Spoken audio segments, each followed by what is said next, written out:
So the more technologies you have, the more people you need, and the more diverse skill set you need. So we decided we wanted to test that theory. We said, let's create a need for an application. Let's create a use case, a real need. And let's have two different groups develop an application to satisfy that need. One will use a variety of different technologies, and one will use a data platform. So our office is in Cambridge, which you get a chance to visit next year if you come to the Global Summit, since we'll be in Boston, is a part of MIT called MIT Living Labs. They coordinate the sustainability or green initiatives, across MIT. So that includes things like recycling capabilities. That includes things like solar panels, carbon emissions, many things related to sustainability projects, over 50 different aspects across the large campus. And what type of data do they have? Well, they have some structured data. They have plenty of unstructured data. They have also lots of data from instruments, the things that monitor devices like solar panels. So the goal was, how can that all be coordinated, be presented in a simple web user interface so they can check the status of how these various projects are using and how well they're doing in their initiatives for sustainability. So we said, that's an interesting project. So what we did is we said, let's get two different groups to develop this. So for point solutions with different technologies, we used QPair organization, and using a data platform, specifically InterSystems IRIS, we used the Aluna group. And they were given some criteria. It had to be a web front end. We decided that it should be developed using Java on the client side, and database on the server side. Also, we said it must be done with agile development and using Angular on the front end. Those are the rough criteria we gave. By the way, the reason we said use Java on the front end was, in the previous session, somebody asked, but couldn't they have also done some of this logic on the back end using the platform? But part of the goal of this project was to say, what if you have a development environment where people already are familiar with Java? How could they develop an application using the data platform? So we sort of created that criteria as well for this. So what did they do? First, let's look at the architecture slides. So there were 20 different technologies used in the point solutions approach. I won't list them all here, but there's some Kafka involved, and they had they used a separate data harvesting engine. They used a third-party thing for unstructured data. So 20 different technologies, lots of things talking to things, and lots of moving pieces. What was the architecture using a data platform? We used the data platform on the right. We talked SQL, specifically JDBC, from the application server. The business logic was in Java, because that's the way both sides did it. Hibernate was used as a database connectivity through SQL to talk to the database. The client, as you said, was built with sort of modern web technology using Angular, using REST services. And they did use a third-party library, PowerDash, which is accessing meters, so things like the instruments that are on solar panels that could read that information and transmit it. So very few external pieces, but some. Because remember, the platform can't do absolutely everything. You need to decide what you want to use to combine with the platform. So let's look at some numbers. How many developers did they take to do this?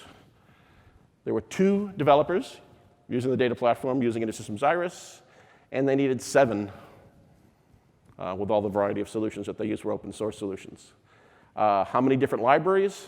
There were 2 with InterSystems IRIS, and 20 different libraries that were needed. Because of that, notice the bottom middle here. How long did it take to set up and configure this? Well, 2,900% difference. Lots of pieces, lots need to be installed, lots need to be configured. How do I connect this piece to this piece? With InterSystems IRIS, install, hit exe, run, it was installed. And yes, they did have to install some Angular libraries and just a couple of things, but a huge difference in terms of that. Also, look at the top right. Tools, research time, and hours. If you're going to use all these different tools, the question is, well, which ones should I use? There's lots of different tools out there in open source doing different things. So part of it is deciding which ones to use. With InterSystems IRIS, IRIS provided a lot, and the only thing they had to decide was how they were going to do Angular, and for reading the meters, they used that other third party. But so not a lot of research time needed before they started development. Total man hours, over 3 times longer to develop it with point solutions compared to using a data platform. And by the way, this is something we showed last year, but I know a lot of you weren't here last year, that's why we're reviewing it. And lines of code written, 9 times more code written using these different solutions. So one of the issues with dealing with all these different technologies is you often spend more time getting all these technologies to talk to each other compared to what you really want to do, which is build a solution that solves the problem. So what the data platform provides is allowing you to spend more time on your problem, creating the solution to your problem, while still providing connectivity for those other pieces that you need. So again, this is something we did. We actually first talked about this last year. We do have a detailed presentation and a write-up of this project. So if anyone's interested in more details of this project, we'll be happy to share it with you. So that was an example that we found a use case and created the test. Oh, by the way, all these numbers were monitored by a third party. So we didn't do the measuring. So all these numbers the final report was put together by an independent third party. So that's the type of thing that's possible with a data platform. What I'm now going to talk about are 3 particular real in-production customer examples, one in health, one in business, one in government, that did not use InterSystems IRIS. They used cache and ensemble technology, but using the same capabilities that are available in InterSystems IRIS. As I mentioned previously, InterSystems IRIS is not just the new things. It also includes the capabilities that are the foundation of everything we do. So someone once used the analogy, you go to Home Depot and you buy a drill. The first thing you're looking to do is make holes. Because you have a new drill, you want to use it, you want to use this tool. There are lots of new capabilities available in InterSystems IRIS, and if you need them, great. But sometimes what you need for a particular solution are the capabilities that you're already using, and they're just fine. In many ways, the platform is a toolbox with lots of different capabilities in it. Depending on the problem you're trying to solve, you decide which tools you need and how you want to combine those tools to solve a particular problem. When you have a different problem, you may use some different tools as part of the toolkit to build that problem. So that's one of the advantages of the data platform. You have that flexibility. So let's talk about 3 particular cases. This first one is in Chile. That's sort of the equivalent of the US FDA. It's the ISP, which means, and pardon my Spanish if I pronounce this wrong, Instituto de Salud Pública, which is the Institute for Public Health. And they do similar functions that the US FDA does. Specifically, this project was to monitor adverse reactions to medicines. That can be a very serious problem. So lots of facilities, lots of different hospitals, lots of different clinics, and they wanted to detect adverse reactions. And then, depending on using interoperability and rules to determine, is this adverse reaction based on the drug, or is this an adverse reaction based on something particular with the patient, so it's not a general problem?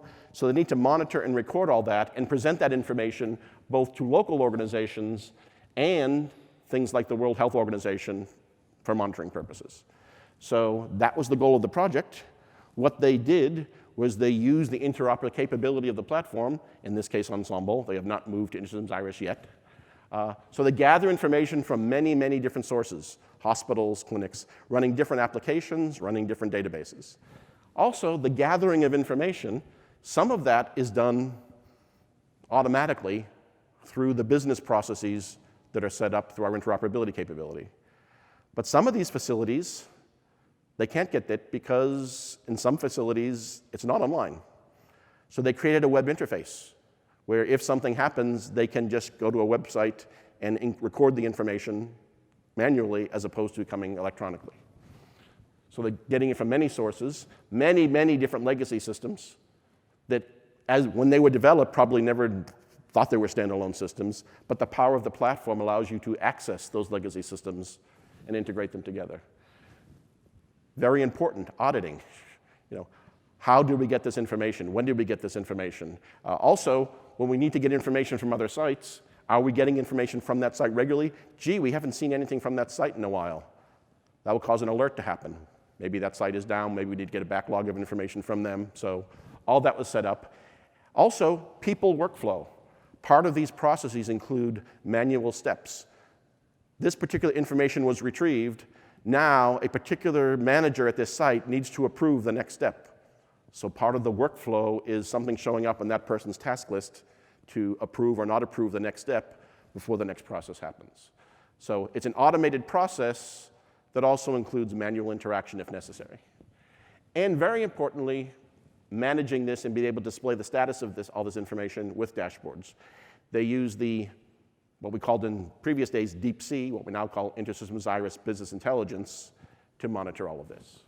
So this is something that's been in place now for just about 2 years, has been very successful in providing very important information and monitoring adverse drug reactions. So that's a healthcare example. Let's talk about a business example. In this case, actually also in Chile, shipping. Anybody here familiar with any details in the shipping business? So lots of logistics involved, as you know, with the shipping environment. So Ultramar is a partner of ours, and they interoperate with many different, so when you think of what's happening with shipping, so you've got the shipping companies, you've got the companies that provide the containers, you've got the ports, you've got customs and other government agencies. So over 40 different business partners they interact with. Edifact is a message format standard for interoperability for transport and commerce. It's sort of similar to like HL7 in the healthcare world. Edifact is for commerce and shipping. So they need to control all these processing among all these organizations. They need full auditing. If something goes wrong, they need alerts and alarms, and full tracking of everything that happened. It's a very, very complicated process that can now be automated, and they've been automating this now for several years using Ensemble. Again, they will ultimately migrate this also to InterSystems IRIS. One of the big important factors here is when they have a new partner, a new insurance company, a new shipping company, a new container company, a new government agency, to make them part of the overall system used to take them a month. Now it takes them less than a week. Why? They're leveraging the rules engine that is part of our interoperability capability, and they can customize the rules for this site as opposed to having to write a whole bunch of code for this site. Because that new customer may involve new applications, new databases, but it's similar in some ways to others, so they can customize those rules and adapt to the new site quicker so they can onboard new customers more quickly. So again, interoperability is key to what they're doing. Many legacy systems, similar to the other one, but in a business setting. Also, human people workflow involved in this step. The next step can't happen until someone manually approves this process to go forward to have the process continue. Lots of dashboard and monitoring going on so they can detect problems. Also, a very powerful feature that many of you know if you're using Ensemble today, the message trace. Seeing a full trace of every message that went among those systems, being able to detect a problem and find out, resend a message. So the full messaging engine and the history is very important in that environment. So that's a business example. Let's talk about a government example. Kazakhstan had the goal that, here's a very small sentence that is a very ambitious target. Integrate all state agencies and information systems and databases. That's a small sentence that says a lot. How many people have ever been to a government agency because you needed a permit or a license or something? 2 hands. How many people have found that frustrating process? How many people found out that you actually were in the wrong place and had to go to someplace else to get the thing that you wanted? How many people found out that after you got that, you really need to also go to this other place to get this other thing, which needs to happen before you can get the thing you thought you came for? It can be a complicated process. So that simple sentence of integrating all state agencies and databases is quite a task. The bottom one is only 5 words that says a lot. Simplify citizens' requests for services. So that was their goal. What did they do? They used InterSystems Ensemble, created a variety of different business processes. Performance was important to them, of course. So their goal, if you look at the bottom part of the screen, the citizens now have 3 ways to get something. They created new public service centers. You can walk into one of these facilities, and things from different departments that you need can all be satisfied in that one location. They created, by using productions and business processes, one-stop shopping for all the government things that you would need, and you can walk in person. Or they have an online portal. So you can make a request for what you need online. Or if what you need is only from one particular agency, you can still go directly to that agency, but that agency is using the same system. And if part of that system they determine you need something else, then that will be submitted. So since this was put in, I think it was around 2010, over 130 million citizens' requests have been processed through the system. Truly simplifying it for the citizen. You can either say one-stop shopping or 3-stop shopping. They can either go to the agency, go online, or go to these service centers. In terms of analytics, they need to, how are they doing? Gee, we're getting a lot of requests for this particular type of license that is needed, or this particular permit, or lots of real estate-related things that are showing up. So they can do all that monitoring. For those of you familiar with how our productions work and all these messages, in a typical day, there are 500,000 messages sent around to all these different departments and different systems. So this has been very, very successful in Kazakhstan for integrating their system. How many wish you had this in your city or town when you need one of these things? I needed to get a parking permit several months ago, and it wasn't as easy as this. By the way, if you have any specific detailed questions about either of these 3 examples, I know a little bit more about these, but I also can put you in contact with our local people who are very intimate with the details of these projects, if you're interested. So the whole purpose of a platform is to allow you guys to build data-rich applications. And simplicity is important. The fewer moving pieces you have, the easier it is. We saw those statistics regarding the MIT Living Labs project, how easier it was by using a data platform. You want access to real live data and to be able to access and do analytics on those real live data. Interoperability was a theme in all 3 of these particular examples, and interoperability is one of the I's in IRIS. Scalability. It's great if things work, but as things get bigger, there can be problems. One of our customers years ago, his favorite quote was, "Volume breaks stuff." Sometimes things work great at a certain level, but then as things get larger, sometimes there are problems. Scalability has always been important to us, both vertical scalability and horizontal scalability. We have many options that allow that to happen, including being able to deploy in the cloud. And analytics is extremely important, as we talked about earlier. There are embedded analytics technologies that are part of the platform, but we realize that people either want to use something else, are already using something else, or they meet a particular, for example, the analytics technology that we have as part of the platform is really ideally suited for building analytics that you embed in your application. But it's not ideally suited for what they call self-service analytics. You just want to explore yourself or let users explore. You can do that, but it's not the best tool for that part. There are tools out there that we're working with now, like Tableau and Qlik and Power BI, that are really better suited for the self-discovery, self-service analytics approach. And those tools will be able to get at the same data. So it's not an either-or, it's probably situationally dependent. So we have customers today who are utilizing the built-in analytics technology, And now that we have additional options, they may also allow some self-exploration, some self-service through some of these tools that we're working with. And by the way, this week we talked about sort of the three biggest people in that area, Tableau, Qlik, and Power BI. Those aren't necessarily the only ones we'll work with. They're just the first three because they're the most popular. If you have interest in any other analytics technologies you'd like to see work with us, please let me know. As we develop connectors for these technologies, so right now you can use these technologies with a simple ODBC or JDBC connection, but we're working closely to create high-performance native connections to these technologies. If you're interested in being an early adopter of those technologies as we develop them, please let me know and we can make sure you're an early adopter to help us work with these technologies. So to summarize, just a review of what the data platform is.